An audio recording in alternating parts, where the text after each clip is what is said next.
하루 5,000원으로도 따뜻한 저녁이 있는 삶을 경험하기 위해 라오스로 이사한 65세 은퇴자 아재 이야기입니다. 한국에서의 마지막 출근길. 정년 퇴직 후 관악구 작은 아파트에 혼자 살게 됐습니다.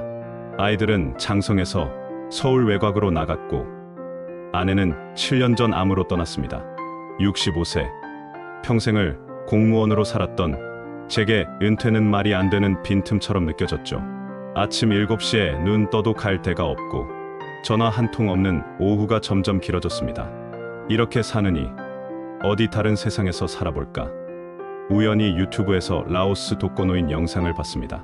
조용한 도시, 따뜻한 날씨, 소박한 삶. 이상하게 마음이 끌렸습니다. 한국에서의 삶은 고요한 사형 선고 같았습니다. 서울 관악구 낡은 주공아파트 11층. 퇴직하고 나서 집안에선 TV 소리만 들렸다.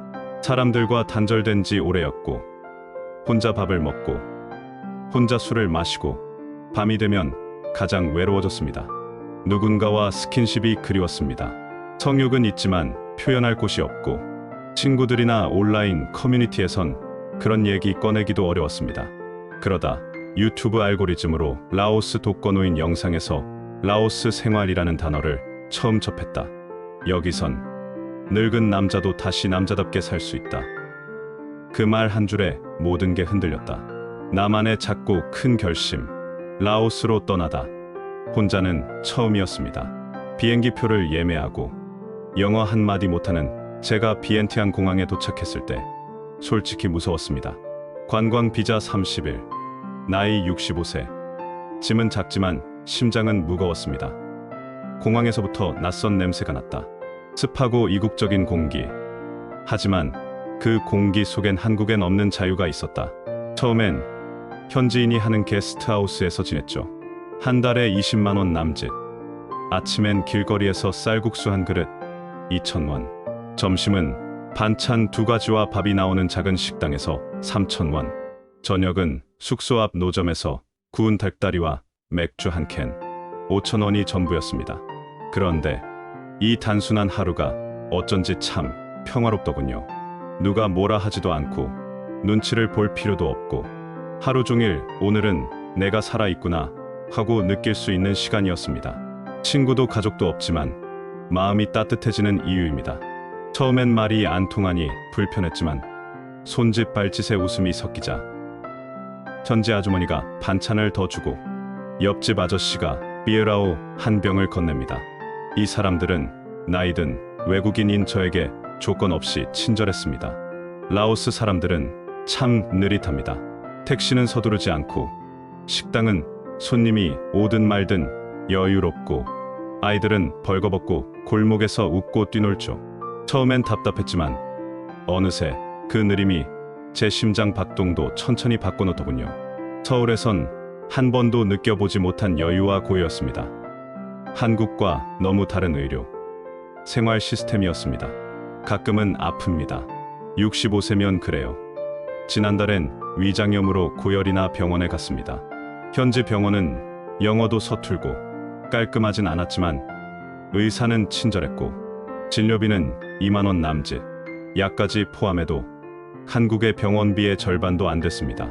물론 빈맥 같은 외국인 전용 병원은 훨씬 비싸지만 간단한 병이나 증상은 지역 클리닉으로도 충분하죠.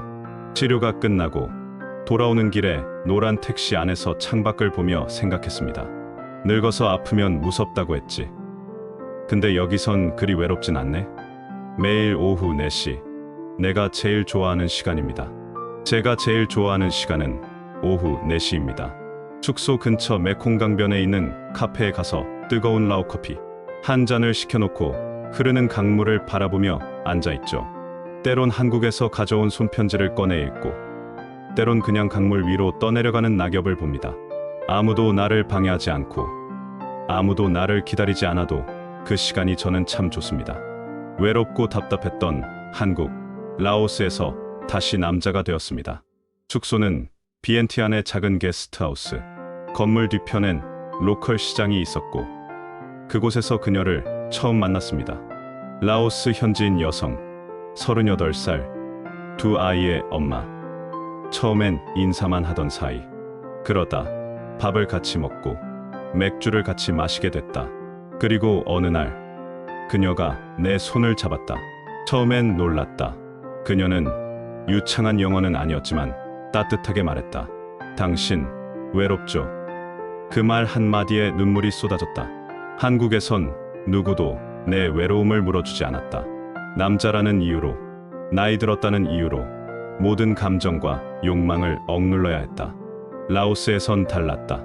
늙은 남자도 여전히 남자로 대접받았고 관계는 조건보다 감정에 따라 움직였다. 이 나이에도 사랑받을 수 있을 줄 몰랐습니다. 현실은 그렇게 간단하지 않았습니다. 그녀는 사실 이혼녀였다. 두 아이와 함께 친정집에 살고 있었고 경제적으로도 여유롭지 않았다. 나에게 돈을 요구한 적은 없지만 작은 선물을 주거나 밥을 사는 건 자연스러웠다. 그게 거래처럼 느껴질 수도 있었지만 그녀는 날 이용하지 않았다. 오히려 나보다 더 많이 웃었고 나보다 더 가난했지만 나보다 더 행복해 보였다. 당신과 함께 있으면 내 마음이 편해져요. 그녀는 그렇게 말했다. 내 삶에 다시 피부 온기가 생겼다. 같이 마트도 가고 같이 노을을 보고 가끔은 한 침대에서 잠도 잤다. 섹스는 조심스럽고 부끄럽지만 나를 다시 살아있는 남자로 만들어주는 유일한 순간이었다. 라오스의 여성들은 돈만 밝힌다는 편견도 있지만 나는 그녀를 통해 진짜 정서적 교감을 경험했다. 그리고 알게 됐다. 남자의 욕망은 숨긴다고 사라지는 게 아니라는 것. 한국에서 억눌려왔던 나의 본능이 이곳에서 조용히 숨을 쉬기 시작했다. 이런 이야기 한국에선 할 수 없었습니다. 이 영상을 만들면서도 망설였습니다. 이런 얘기를 해도 될까? 하지만 나는 말하고 싶었습니다. 한국의 독거노인, 은퇴 남성들이 겪는 가장 큰 고통은 경제보다도 접촉의 단절입니다. 손을 잡고 눈을 맞추고 숨을 함께 쉬는 누군가가 없다는 것. 그 외로움은 공공복지나 돈으로는 해결되지 않습니다. 라오스에서 저는 그 접촉을 다시 얻었습니다. 그녀의 체온, 아이들의 웃음, 낯선 이웃의 인사, 그리고 저녁마다 찾아오는 정적 속의 따뜻함을 얻었습니다. 라오스에서의 마지막 계절이 올지도 모릅니다. 이제 라오스에 온 지 1년이 넘었습니다. 한 달 생활비는 50만 원 남짓. 적금 깨지 않고도 충분히 살 수 있는 비용입니다. 하지만 건강 문제, 체류비자 갱신 등으로 올해가 마지막일지도 모른다는 생각을 종종 합니다. 그래도 여기서 보낸 이 시간들은 제 인생의 가장 조용하고도 따뜻한 페이지로 남을 겁니다. 외롭지 않으셨어요? 처음엔 많이 그랬지요. 하지만 외로움이 나를 다듬어줬어요. 이제는 나 자신이 조금 더 단단해졌어요.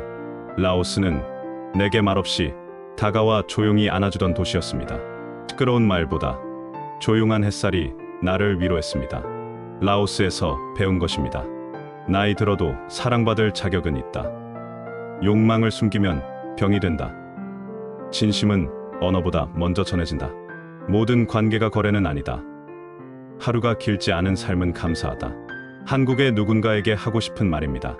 혹시 이 영상을 보고 계신 분 중에 욕망이 죄인 것처럼 느껴지시나요? 당신은 아직 늦지 않았습니다.